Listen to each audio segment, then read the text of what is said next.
BJP शासित राज्यों में बुलडोजर के अपने ही जलवे हैं। बाकी पार्टियों की रैली में झंडे बैनर चमकते हैं, लेकिन बीजेपी के रैलियों में बुलडोजर का महिमा मंडन होता है। बुलडोजर मॉडल को बीजेपी ने गवर्नेंस मॉडल से जोड़ दिया। ऐसा माहौल बना दिया कि किसी भी गंभीर अपराध में अगर आरोपी के घर पर बुलडोजर ना चले तो मानो कोई एक्शन ही नहीं हुआ। इस बुलडोजर मॉडल के ब्रांड एम्बेसडर हैं योगी आदित्यनाथ। उनकी देखा देखी बीजेपी शासित हर राज्य में बुलडोजर जो है दौड़ने लगे। सीएम योगी को बुलडोजर बाबा का टैग दे दिया गया। बीजेपी शासित राज्यों के लिए जो बुलडोजर वोट खींचने की चुंबक बन गया, लेकिन अब बुलडोजर पर सुप्रीम कोर्ट ने रोक लगा दी। कहा कि अब अगले 15 दिन तक इसे पाक कर दो और देश में कोई बुलडोजर नहीं चलेगा। 15 दिन बाद जब सुनवाई होगी तब बताएंगे कि आगे क्या करना है।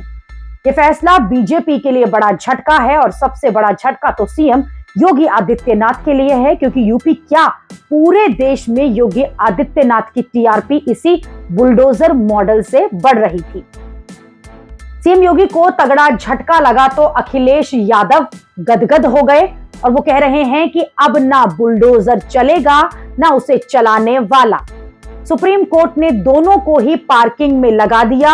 अखिलेश यादव खुश हैं क्योंकि पिछले कुछ दिनों से बुलडोजर एक्शन को लेकर उनका सीएम योगी आदित्यनाथ से 36 का आंकड़ा चल रहा था।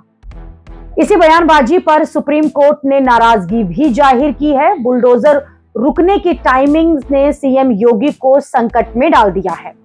उपचुनाव करीब हैं, रैलियों में बुलडोजर के नाम पर वोट मांगे जाने थे, लेकिन अब प्लान में चेंज करना होगा। इसलिए योगी अब मुरली और सुदर्शन की बात करने लगे हैं। फिलहाल जिस बुलडोजर के नाम पर वोट मांगे जाते थे उस पर ब्रेक लग गया है और जिस तरह से सुप्रीम कोर्ट का रुख आया है और उससे यही लगता है कि बुलडोजर मॉडल जो है क्या वो आगे चल पाएगा।